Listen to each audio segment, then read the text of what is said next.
what that I think exposed for me was where we hear that surrogacy agencies conduct psychological assessments, and I think we need to explore more about why a woman would want to help in this way, because obviously helping in this way is a very in-depth, it's using your body in a particular way, and it's... Welcome to In Sync, a podcast about the lives we all want to really live and figuring out how to get there. Hi everyone, welcome back to In Sync. I'm your host Anmol Irfan, and we're back with another episode. This time diving a little deeper into a topic we don't often hear too much about, but probably should. Our guest today has spent most of her life championing for women and children's rights across various sectors, with her current work now focusing on campaigning against surrogacy as a way to protect both the mother and child who are often exploited in the process. Lexi Ellingsworth is the co-founder of Stop Surrogacy Now, which was formed a few years ago in response to a consultation by the Law Commission to relax surrogacy laws in the UK. But the issue of surrogacy and its impact is not limited to the UK alone, and the UN has recently spoken out about potentially banning the practice internationally. So Lexi, I'm looking forward to our chat today and having you here to shed light on this very important topic at a time when it has become crucial to discuss women's and children's rights across the world as we understand them. Thank you for having me. It's an opportunity to speak about these things. So yes, thank you for inviting me on. So just before we get started into some of the heavier conversations, you've done so much in your life to benefit so many people. I think what I really want to know, and what I ask all of my guests who are doing all of this amazing work, is what is it that gets you out of bed in the morning and motivates you to actually take the steps that you take? Right, well, I have to say I'm not a morning person, so I do struggle to get out of bed in the morning. I sort of snooze my alarm a couple of times until I really force myself to get out of bed. But in terms of my motivation, I'm mostly motivated by the women that I've spoken to. So the voices of surrogate mothers who have regret are really important, and that's my aim, to raise up their voices and to make sure that their experiences are heard as well as the positive ones, because I think that the positive narratives around surrogacy dominate, and I think we need to have a balance. I think we need to explore some of the realities of it, and also for the children as well. So I'm inspired by them really, because of their strength and resilience, and to be able to have a role in supporting them and honouring them and making sure that people hear about the darker sides of surrogacy as well is of great importance, and it's a great privilege as well. Pointed out so rightfully that one side is often portrayed in media more than the other, and we're seeing that with Instagram and with social media a lot as well.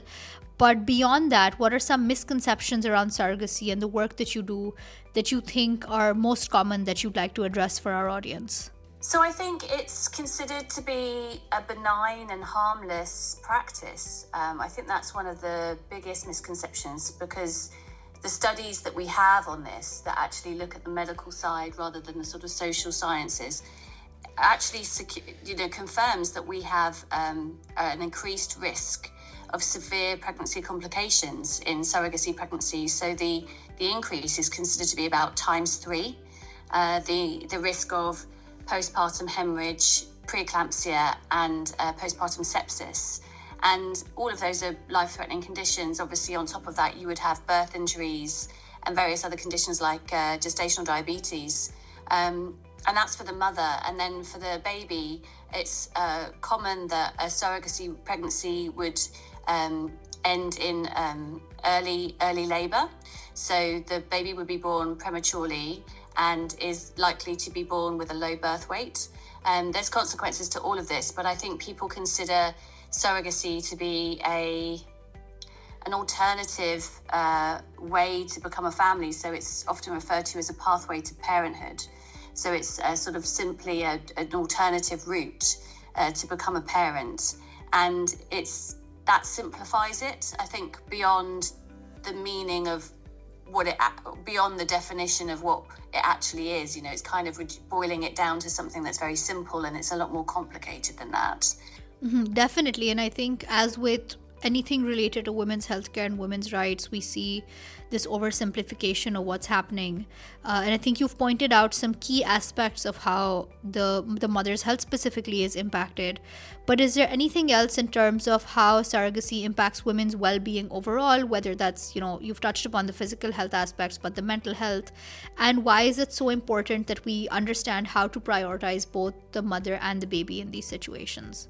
I mean, that's absolutely right. And I'd say that I also don't blame people for having this viewpoint that surrogacy is harmless. I would say that I was also guilty of it, if that's the right word. I understood surrogacy to be something that was done between families in the UK. It was, usually a family member, like a cousin or a sister, helping out, another female family member, and also friends doing this for other friends, maybe a best friend. But it's just not what surrogacy is anymore. And I think we need to sort of update the media narrative and sort of like the public understanding of what surrogacy is. And in terms of sort of like, the impact, what we see now is the physical side, as I've spoken about, but also the mental health side. So there was a Canadian study that was a really large study. It was over 860,000 births.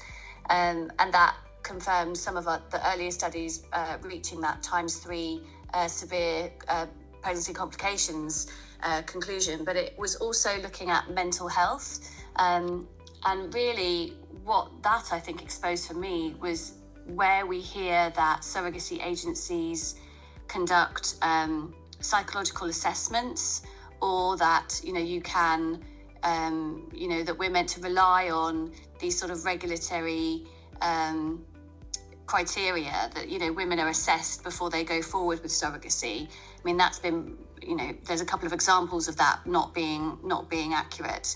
But the study concluded that you are more likely to have a new onset mental health condition as a result of a surrogacy pregnancy. So even though it was a wide study and it kind of went down to a baseline, like took out women who had previous mental health issues, we can see that, there are risks involved, and the risks are not limited to your physical health. They're actually also likely to affect your mental health.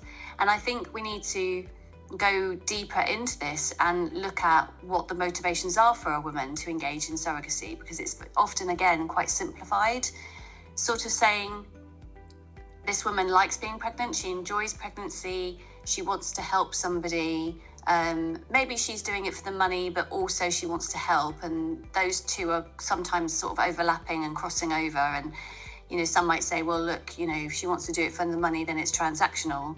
But then those women will also say, the money is nice or the money is helpful, but I actually want to do this for other reasons, to help somebody. And I think we need to explore more about why a woman would want to help in this way, because obviously helping in this way is a very in-depth, it's using your body in a particular way. And I don't even like the word using, but obviously that is how women see it. They're often treated as an incubator, or refer to themselves as an oven for the bun, meaning the baby.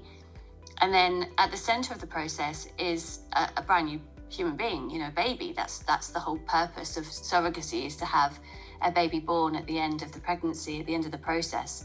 And the child themselves is often considered as almost like a blank canvas, and that the mother is interchangeable. So, and also that there might not be a mother, obviously, if there's two men, so a same-sex gay couple, being the commissioning parents of the baby. So there's a lack of understanding around what a mother means and what that means to the woman and also to the child.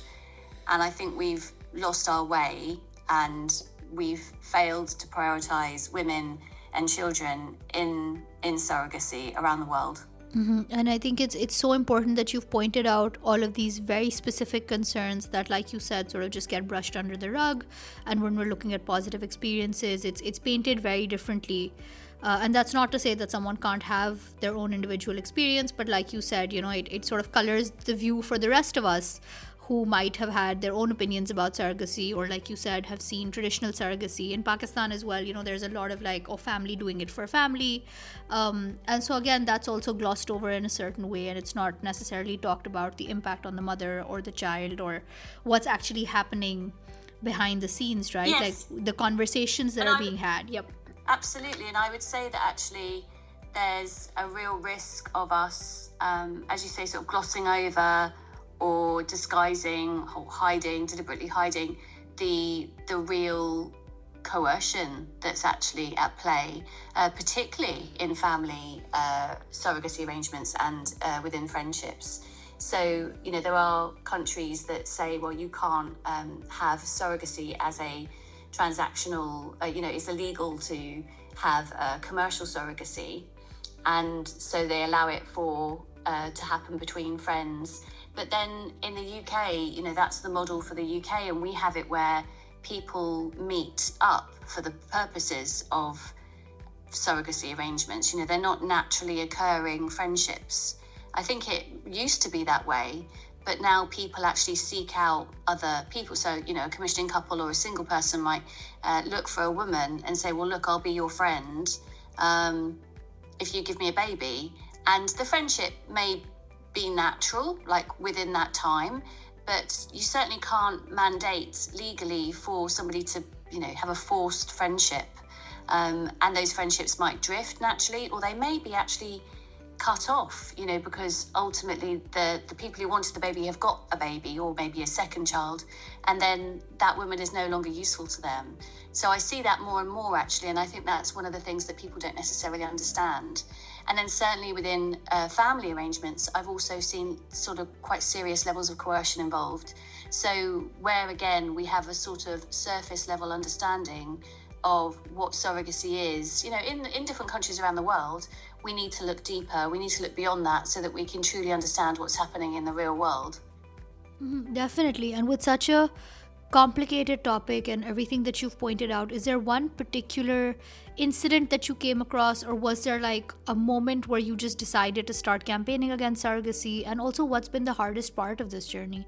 I think it's been, it was sort of originally almost by accident. I was reading about the law reform proposals that are in a public consultation. I think it was July 2019, and there were a couple of organisations in the UK that were looking at surrogacy, but they were also looking at other very important topics and needed to obviously dedicate a great deal of time when they're running on, a shoestring budget and low on resources already. And I just thought that we needed a single issue campaign to look at what law reform proposals were suggesting. So it was with some reluctance, if I'm honest, because having campaigned within relatively large charities where I'd worked for, we have a great, big team and people have different roles and responsibilities. I knew it was going to be really hard being a single issue campaign with just me and my co-founder at the time. So we decided to go forward with it. It was sort of like knowing that this was going to be a really difficult process. I think the hardest part is it requires me to have time away from my family at times, and hearing some of the stories of the women who are, they're basically victims. So hearing their sort of survivor stories is quite hard to take on personally, because I feel for them very deeply and I consider them my close friends. So, some of the ongoing aspects and this sort of ongoing impact of what they are living with or living through as I support them through that is hard, because you just want to make it better for them. You just want to make all of this go away. And, if we strive for a global ban on surrogacy, then women and children won't be put at risk in this way. I think it definitely can get so difficult, right, for anyone who is doing work that centers human beings and human lives and experiences. The emotional aspect of it, seeing people be affected, sometimes feeling helpless, sometimes, not understanding what the next step is. And with this topic in particular, it can get very heated on both sides. And I saw that in the article that I worked on, where I spoke to you as well. And I'm just wondering, how do you balance your own well-being while still knowing that you're doing justice to your work, but at the same time, are there any barriers or any sort of boundaries that you put in to protect yourself and your mental health as well? Because I'm sure that it can get affected by, like you said, these stories and these bonds that you're forming. I mean, I think it's necessary for anyone who is working in this area of sort of where they are exposed to or, listen to through their sort of daily work, survivor stories, then, you need to take time for yourself and you need to take breaks. I have taken breaks throughout, I think it'll be 7 years this year. So throughout that time, I've taken short breaks to completely switch off and be thinking about other things and being very separate from what it is that you hear, the stories that you hear, the experiences, and just being completely calm and removed from it. But at other times, I channel the anger and frustration of the indignity in surrogacy into fitness. So I kind of work out and work it off and sweat it out, really, to just sort of get it out of my body. And that can be very beneficial, but it's definitely necessary to have a balance. At times when I was overworked, I found it very difficult to sleep. And it can affect, the other areas of your life. So it's quite important when you're working, I think, in non-profits where you're faced with, very sort of dark experiences that come your way. And I also think it's important to respect those stories. So, for example, there are times when I think I can't read that right now because, it's quite late at night and I don't actually want to have those thoughts in my head as I go to sleep. So I may not read it at that point, but I'll save the article or I'll save the email and make sure I go back to it and pay respect to what it is that person is sharing, because they've been very brave in sharing it. And I'm sure these are things that you've picked up, through the years, through experience, especially because even before your work with surrogacy, you were working for nonprofits throughout your career. Your work centered specifically on women and children's rights. And I think what I would love to know is, why has this particular work or this particular sort of focus for your campaigning and your nonprofit work been so important to you? I think it's been important because it wasn't really something that anyone was looking at. Like I say, the other organisations were covering surrogacy, but they were looking at pornography, prostitution, lots of other areas that women are also fighting. So I think when it came to surrogacy, I was just very surprised and shocked at what it was that the proposals contained. And I thought, as a mother, what are we talking about here? Are we saying that women who give birth would not be mothers? Because ultimately in the proposals, there was the idea that we would have a pre-birth order, which is the same as how we run commercial surrogacy in other countries. So, for example, during sort of like the late stage of pregnancy, maybe around the 7th or 8th month, a woman would sign a pre-birth order, which means that the baby that is within her and growing from her bones and, from the food that she eats, and even from, the microfetal chimerism, it's not her baby. Legally that baby does not belong with her. It's already been sort of commissioned and is sort of effectively owned by somebody else. And I found that very disturbing. So I think that was really why I was drawn to surrogacy, because it has a wider impact and it changes what it means to be a mother. So, that obviously then has an impact on women and children in this country and in other countries. But my campaign is absolutely focused on the UK, but it became impossible to ignore what was happening in other countries. And so I do get involved in international work as well. Most recently, the Law Reform Commission, essentially the same thing as we have in the UK, in Australia, is looking at surrogacy. And it seems to be never ending that people are looking to... Firstly, there's lots of media articles that usually soften up the public around surrogacy. And then there's lots of different sort of groups that would obviously want to see surrogacy liberalised and made easier, make it easier for people to obtain a baby. So it's become really important because there's just so many people looking to change this, and it has a wider impact on what it means to be a mother. Yeah, and it's definitely an international issue, right? Especially because there's so much international surrogacy happening that is cross-border, where the commissioning parents may be from one country and then they're coming to other countries. And that's something that we see a lot in my part of the world, in Pakistan and India, in East Asia. And I know that Korea and India actually banned international surrogacy after all the exploitation that was happening.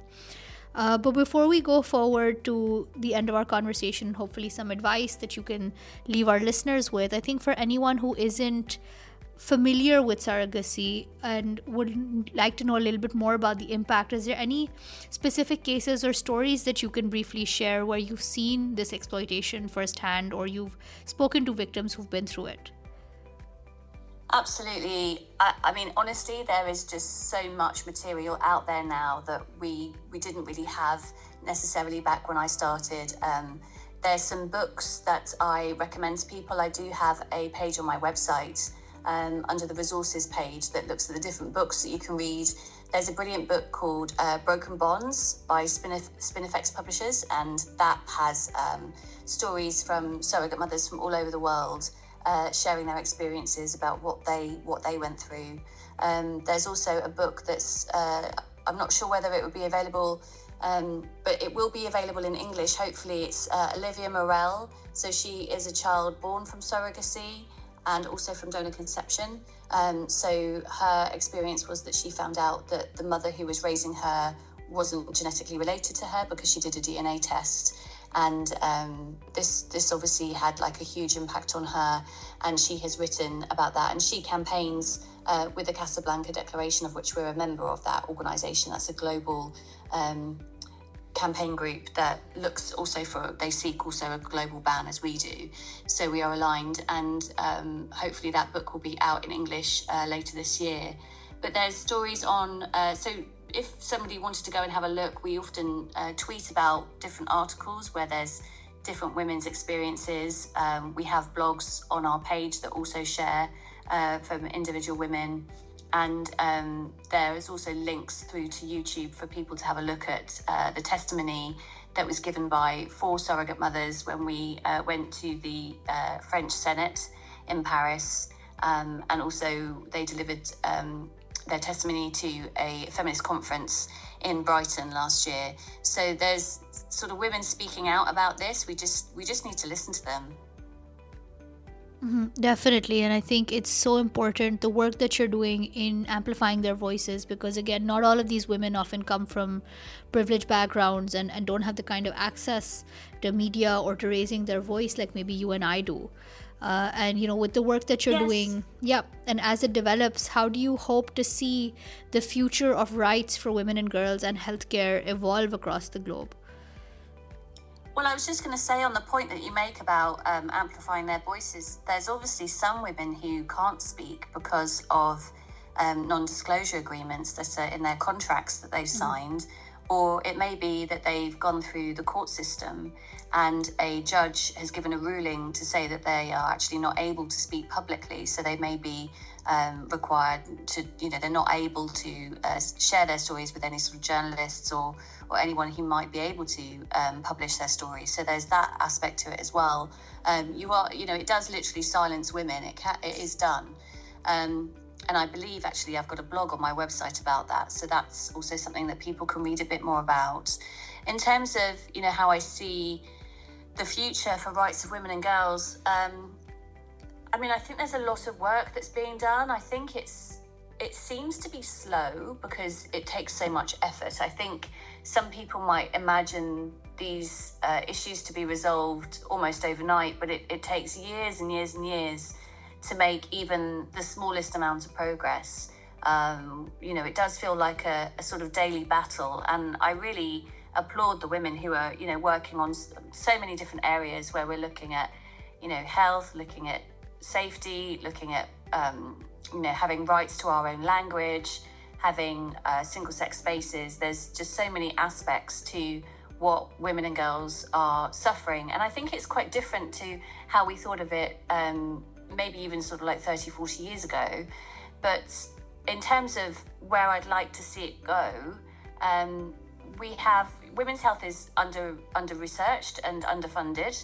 I'd like to see more research in sort of specific female-only conditions so that we could improve fertility and the chances of natural conception. That would, I've been reading a lot about natural reproduction in terms of sort of like what the an alternative to IVF. So that's been very interesting because there are things that women can do that they may not necessarily know about from an IVF doctor. So that's something that I think will be an area of women's health that grows. And I really hope that, we carry on fighting in this way, but that maybe we don't have to fight quite so hard. In the UK right now, there's a lot of focus on maternity provision and sort of like maternity services and what's happening in the National Health Service. But really, I'd like to also have more research and more knowledge actually around the children who are born from surrogacy. So like I say, the women, sort of Olivia Morel and others who have actually been commissioned into being, and what that might feel like, whether they're told, how they understand it. And I'd also like us to have a better understanding of children who are born from donor conception as well. I think that we've learned quite a lot, I hope we have, from the adult adoptee movement. And I think there's a lot of lessons that can apply, even though they're not the same. I think there's some similar themes, or definitely sort of mirrored experiences that could be, that we could learn from all of that. But I just think that we need to learn more and also think more critically. So rather than just taking that surface level understanding of something, really ask questions of what it really is and go deeper into the subject. Because I just think it's always okay to ask questions. I think it's always okay to ask questions of, subjects that raise ethical questions, and where we think, well, where does our moral compass lie on this? Do we really want babies to be taken from their mothers at birth? And do we think that has no impact at all? So we just need to probably do more research, but also think about what these things really mean. I think you've left all of our listeners with some great questions to think about, and so much knowledge about this topic that I think everyone needs to know and learn more about. So for anyone who is now inspired to, get into the nonprofit space or the surrogacy space, what advice would you have for them if they're looking to contribute in the best way possible, but they don't know how to get started? So for me, it was always to do with, what kind of organisation I wanted to work for, what they were pursuing and what might be of interest to me. So I was always interested, before this, I was really interested in animal rights. And so did some work in that area really before I kind of got into women and children, women's rights and children's rights. So I think if there's somebody out there who has an interest in something, you can obviously find out organisations that are looking at that area, and there may be petitions and simple things you can sign or support with. Maybe write a letter to your representative, your politicians, but also you can volunteer, or obviously look to see whether you could be employed at a role within one of those organisations. But I do actually recommend volunteering, because you can learn quite a lot about an organisation if you can afford the time, and you find out whether that's something that you want to pursue. And then you will often hear about a role that might be coming up in that way. So, you really need to tap into what your interests are. Of course, it can be a range of things. You might be interested in sports and kind of having a sports club for teenagers, or it might be, like I say, animal rights or environment, whatever it might be. Look to see what organisations are being run in your area. And of course, we all work remotely now, so it's obviously very easy to volunteer online, doing some research or doing some project work for an organisation. It doesn't necessarily have to be in person. So there's lots of opportunities out there for people to get involved if they have the time to spare. In terms of surrogacy, where people are listening and they're based in the UK, they can write to their MPs, their members of parliament, send them a letter. If they want to do that, they can get in touch. My email address is stopsurrogacynow@gmail.com, and anyone can send a message. Our DMs are open on Twitter. So on Twitter and X, our handle is Wombs Not For Rent. So I welcome your listeners getting in touch, and we can always support with actions and tasks to take this forward if that's something that they'd like to do. Thank you so much for that offer, and thank you so much for being here today and for this conversation and for all the insights that you've left us to think about. For all of our listeners, thank you so much for tuning in once again, and we will be back very soon with a new episode.